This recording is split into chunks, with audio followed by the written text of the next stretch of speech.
Welcome dear rocket, स्वागत है आपका द डिमेंटेड 2013 मूवी में। ये मूवी एडवेंचर्स के साथ साथ ज़ॉम्बी फिक्शन वाली है।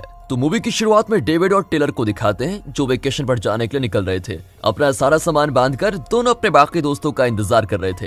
उसी बीच डेविड अपनी गर्लफ्रेंड टेलर को बड़े ही रोमांटिक अंदाज में प्रपोज कर देता है, जिसको देखकर टेलर भी काफी इंप्रेस हो जाती है। उसी वक्त उसके दोस्त ब्राइस और नाओमी वहां पर आ जाते हैं, जिनका ये एक्चुअली इंतजार कर रहे थे। और मैं आपको बता दूं कि ब्राइस नाओमी का बॉयफ्रेंड है, जिसको देखकर आपको लग रहा होगा कि ये भी लैला मजनू की तरह है। तो फिर क्या था, अपने दोस्तों को साथ लेकर वे अपने तीसरे दोस्त के घर के लिए निकल पड़ते हैं, जहाँ इन्हें अपना वेकेशन एंजॉय करना था। फाइनली वो अपने दोस्त के घर यानी वेकेशन के प्लेस पर पहुंच जाते हैं, जहां उनकी मुलाकात उनके दोस्त शार्ली और उसके बॉयफ्रेंड हावर्ड से होती है, जिनका घर काफी ज्यादा आलीशान होता है और उसमें काफी सारी एंजॉय करने जैसे प्लेसेस भी होते हैं। वेल हाउस में आने के बाद सभी लोग अपने कमरे बांट लेते हैं और एंजॉय करने के लिए निकल पड़ते हैं। इसी के साथ सभी लोग स्लाइडिंग, राइडिंग, वाटर डांस और खाना खजाना जैसे अलग अलग स्टाइल में अपने दिल को अपने पार्टनर के साथ एंजॉय कर रहे थे। इसी तरफ डेविड कुछ शराब की बोतलें लेने के लिए फ्रिज के पास आता है। तभी उसको एक अनजान इंसान का कॉल आता है, जिस पर वो कहता है शहर में टेररिस्ट अटैक हुआ है और तुम जल्द से जल्द मेरी बात हावर्ड से करवा दो। सो इस बात को सुनकर सारे वहाँ पर इकट्ठा हो जाते हैं और बहुत परेशान भी होते हैं। और वो इंसान और कोई नहीं बल्कि हावर्ड के पिताजी थे, जो उनको अलर्ट करने के लिए फोन कर रहे थे। अब सभी दोस्तों को शहर में मौजूद अपने परिवार की चिंता होने लगती है। सभी लोग अपने घर जाने का डिस्कस करते हैं, लेकिन इस बढ़ते खतरे को देखकर वो लोग कुछ टाइम के लिए वहीं रुकने का डिसीजन लेते हैं। थोड़ी देर बाद जब टेलर बाहर देखने के लिए निकलती है, तभी उसको एक मिसाइल अटैक दिखता है, जो वहीं पास के एरिया में गिरता है, जिसको देखकर ये सारे लोग डर जाते हैं, क्योंकि इनके लिए अब खतरा और भी बढ़ गया होता है। जब वो कमरे में डिस्कस कर रहे थे, तभी शार्ले को उसकी माँ का फोन आता है, जो उससे कहती है कि घर के बाहर मत निकलना, क्योंकि न्यू ऑरलीन्स सिटी में मिसाइल अटैक हुआ है। जिस पर वे डिसीजन लेते हैं कि थोड़ी देर के लिए हमें यहीं रुकना होगा। अब इन सारी टेंशन से निकलने के बाद डेविड और ब्राइस एक दूसरे से बातचीत करते हैं अपनी कपल रिलेशनशिप के बारे में। हाँ, जहाँ डेविड ब्राइस से अपने आगे की लाइफ के बारे में डिस्कस करता है। वो बताता है कि मैं टेलर से शादी करके बहुत खुश रहूंगा, और ये सुनकर ब्राइस भी उसे सपोर्ट करने के लिए रेडी हो जाती है।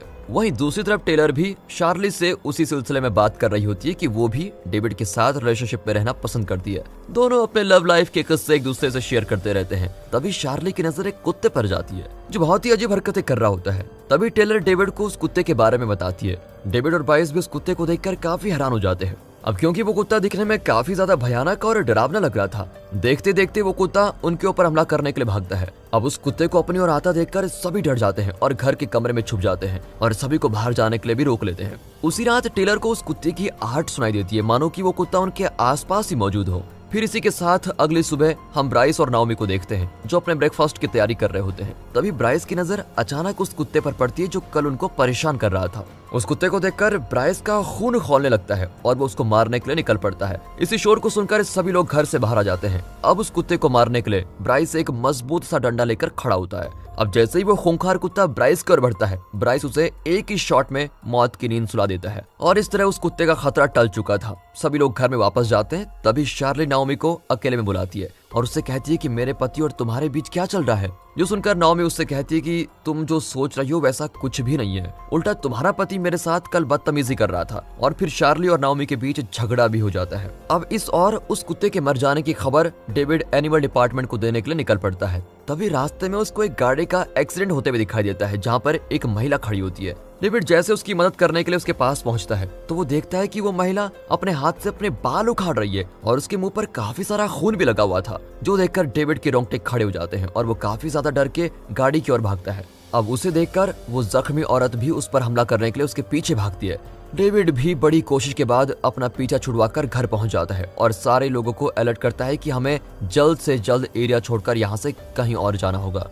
डेविड की बात सुनकर सारे लोग उससे कहते हैं कि सारी रोड तो बंद हो चुकी है, हमें कहीं और जाने का रास्ता बचा ही नहीं। इस पर डेविड कहता है कि आप जिसे एक टेररिस्ट हमला समझ रहे हो, दरअसल वो एक इन्फेक्शन है और वो धीरे धीरे फैलकर इंसानों में भी आ गया है। अब जैसे हावर्ड अपनी राय देने लगता है, तभी कोई अनजान ज़ॉम्बी उन पर हमला कर देता है। ये सीन देखकर तो सभी लोग काफी ज्यादा हैरान भी हो जाते हैं और ब्राइस भी उस ज़ॉम्बी को डंडे से हमला करके मार देता है।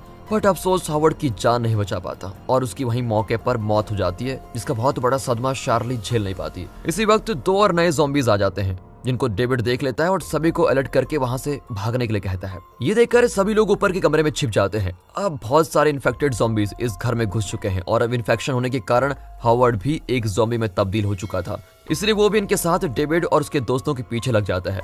इसी बीच शार्ली एक बाथरूम में फंस जाती है और डेविड, ब्राइस और टेलर एक कमरे में सुरक्षित पहुंच जाते हैं। डेविड अपने दोस्तों को बताता है कि ये एक फ्लूइड वायरस है जो बॉडी फ्लूइड की वजह से एक दूसरे में ट्रांसफर हो रहा है, जो कि बहुत खतरनाक है, और जिस कुत्ते को हमने सुबह मार डाला था वो कुत्ता भी इसी वायरस का शिकार हुआ था। इसी बीच बाथरूम में फंसी शार्ली के ऊपर एक ज़ॉम्बी अचानक ही हमला कर देता है, जिससे मुश्किल से जान बचाकर शार्ली ऊपर के कमरे में डेविड के दोस्तों को ज्वाइन करती है। अब जैसे ही शार्ली उस कमरे में आती है, ब्राइस उससे बहस करने लगता है कि तुम्हारी वजह से मैंने मेरी गर्लफ्रेंड खो दी, अगर तुमने वक्त पर दरवाजा खोल दिया होता तो वो आज जिंदा होती। और इस बात से सभी दुखी और परेशान हो जाते हैं और अब उनके पास बाहर जाने का कोई रास्ता नहीं बचा है। थोड़ी देर सोचने के बाद वो सब एक डिसीजन लेते हैं कि हम में से कोई एक बाहर जाकर गाड़ी ले आएगा और हम एक एक करके यहाँ से निकल जाएंगे। सो इस बात को मानने के लिए अब ब्राइस राजी हो जाता है और गाड़ी तक पहुंचने के लिए निकल पड़ता है। इसी बीच उसका सामना बहुत सारे खतरनाक ज़ॉम्बी से होता है जो हाथ धोकर उसके पीछे पड़ जाते हैं, बट कैसे भी वो अपनी जान बचाकर ब्राइस की गाड़ी तक पहुंचने में कामयाब हो जाता है और फाइनली वो उस घर के पास उस गाड़ी को लेकर आ ही जाता है। अब सभी एक एक करके उस गाड़ी में पहुंचने लगते हैं। तभी वहां पर कुछ ज़ॉम्बीज़ उन्हें देखकर उन पर हमला करने लगते हैं, जिनसे घबराकर बड़ी मुश्किल के बाद वो गाड़ी की हेल्प से भाग जाते हैं। सफर के दौरान शार्ली ब्राइस से कहती है कि सिटी की ओर चलो, शायद वहां हमें कोई मदद मिल जाए, जिसके बाद वे सिटी के लिए रवाना होते हैं, बट अफसोस उन्हें वहां कोई इंसान नहीं मिलता। तभी उसी वक्त उन्हें रास्ते के बीच एक छोटी बच्ची खड़ी मिलती है जो इन्फेक्टेड थी, लेकिन उस छोटी बच्ची को देखकर उसकी जान बचाने के लिए ब्राइस उस गाड़ी को दूसरी चीज से टकरा देता है, जिससे उनकी गाड़ी का एक्सीडेंट हो जाता है और गाड़ी पलट जाती है। इस एक्सीडेंट के बीच वहां मौजूद सारे ज़ॉम्बी एक्टिव हो जाते हैं और उन्हें देखकर उन पर हमला करने के लिए उनकी ओर भागते हैं। ये देखकर डेविड और उसके दोस्त भी अपनी जान बचाने के लिए किसी बिल्डिंग की सेफ जगह पर पहुंच जाते हैं। बट दोस्तों, ये सारे दोस्त अभी भी एक सेफ इलाके में नहीं थे। बहुत सारे ज़ॉम्बीज उनके आजू बाजू मौजूद थे। एक रात वहीं रुकने के बाद वे अगली सुबह सभी बाहर निकलते हैं ताकि कोई उनकी मदद करने के लिए वहां मिल जाए। इसी बीच वो एक मॉल में रुकते हैं जहां कुछ खाने का सामान ढूंढते हैं और ब्राइस के पैर पर लगे हुए घाव को ठीक करते हैं। अब मॉल में मौजूद एक ज़ॉम्बी ब्राइस पर हमला करता है, लेकिन डेविड कैसे भी करके उसकी जान बचा लेता है।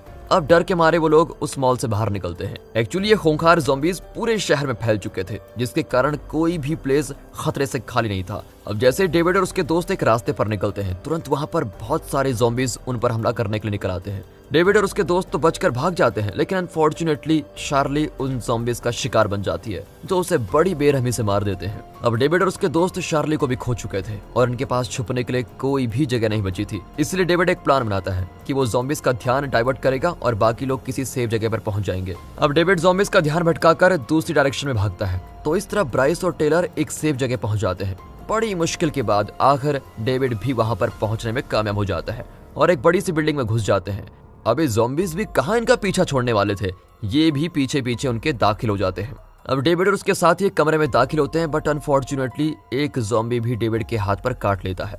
थोड़ी देर में डेविड भी ज़ॉम्बी में कन्वर्ट होने लगता है। ये देखकर टेलर और ब्राइस काफी डर जाते हैं कि अब करें क्या, और वो वहां से भाग निकलते हैं। अब कमरे में फंसे ज़ॉम्बी भी एक एक करके बाहर आते जाते हैं और अब तो डेविड भी ज़ॉम्बी में कन्वर्ट हो चुका है, तो वो भी टेलर और ब्राइस को मारने के लिए आगे बढ़ता है। बट अपनी जान बचाने के लिए आखिर ब्राइस डेविड को हथौड़े से अटैक करके मार ही देता है, जो देखकर टेलर को काफी बड़ा सदमा लगता है, क्योंकि टेलर डेविड से बहुत प्यार करती थी और उसी के साथ अपनी जिंदगी को आगे बढ़ाना चाहती थी, पर हालात के कारण दोनों मजबूर थे। अब ये दोनों उन सभी से बचकर एक लिफ्ट की हेल्प से दूसरे फ्लोर में पहुंच जाते हैं, जहां उन्हें एक अनजान आदमी दिखता है, बट अफसोस वो आदमी मर चुका होता है। तभी उन दोनों को हेलीकॉप्टर की आवाज आती है और वो हेल्प मांगने के लिए सबसे ऊपर के फ्लोर पर भागते हैं ताकि उनका मैसेज वहां तक जा सके, पर इनकी फूटी किस्मत में इनको कहाँ मदद मिलने वाली थी। अब देरी होने की वजह से वो हेलीकॉप्टर भी वहां से निकल जाता है और उनकी ये कोशिश भी फेल हो जाती है। अब वो फिर से निचले फ्लोर पर आकर रास्ता ढूंढने की कोशिश करते हैं, लेकिन उनका सामना फिर से फ्रोजन ज़ॉम्बी से होता है, जो कि थोड़ी देर के लिए फ्रीज हो गए थे। लेकिन एक हलचल की वजह से उनमें से एक ज़ॉम्बी एक्टिव हो जाता है, जिसकी वजह से सारे ज़ॉम्बीज एक एक करके एक्टिव होकर उनका पीछा करने लगते हैं। अब किसी भी हालत में इन दोनों को वहां से बचकर निकलना था। इसके लिए वे दूसरे हेलीपैड की तरफ निकलते हैं, जहां उन्हें कोई पिकअप करने आ सके। इसलिए वो एक नई बिल्डिंग में शिफ्ट होकर उसके टॉप फ्लोर पर पहुंचने की कोशिश करते हैं। इसी बीच कई सारे ज़ॉम्बीज उनका पीछा करके वहां पहुंचने में कामयाब हो जाते हैं। अब जैसे ही हेलीपैड स्टेशन मिलने के बाद टेलर और ब्राइस जैसे टॉप फ्लोर पर पहुंचते हैं, वैसे ही एक ज़ॉम्बी ब्राइस पर हमला कर देता है और फिर उससे बड़ी मुश्किल से निपटने के बाद ब्राइस अपनी जान छुड़ाकर हेलीकॉप्टर की ओर बढ़ता है। बट जैसे ज़ॉम्बी ब्राइस पर हमला करता है, तभी एक सोल्जर उस ज़ॉम्बी को गोली मारकर गिरा देता है। अब ब्राइस और टेलर दोनों हेलीकॉप्टर में बैठकर कहीं दूसरी जगह जाने के लिए निकल रहे थे, तभी सीन शिफ्ट होता है। फास्ट में जहां हेलीकॉप्टर का ड्राइवर टेलर से कह रहा था कि मैडम जल्दी से हेलीकॉप्टर में आकर बैठ जाइए, बट टेलर वहां खड़े खड़े सब देख रही थी। पता नहीं आखिर टेलर के साथ ऐसा क्यों हुआ, मानो वो एक सपना देख रही हो। और अब तो सारे ज़ॉम्बीज एक एक करके टॉप फ्लोर पर आ चुके थे और हेलीकॉप्टर भी वहां से निकल जाता है। तो अब क्या होना था, सारे ज़ॉम्बी एक एक करके टेलर और ब्राइस पर हमला करके उन्हें भी और वो भी ज़ॉम्बी में तब्दील हो जाते हैं। और इसी मिस्टीरियस फैंटास्टिक सीन के साथ दोस्तों ये मूवी यहाँ पर खत्म होती है। तो दोस्तों अगर वीडियो अच्छी लगी हो, मूवी अच्छी लगी हो, एक्सप्लेनेशन अच्छा लगा हो, वीडियो को लाइक कीजिए और चैनल को सब्सक्राइब कर दें। बाकी मिलते हैं अगली वीडियो में, तब तक के लिए गुड बाय, अपना ख्याल रखिएगा and finally thanks for watching.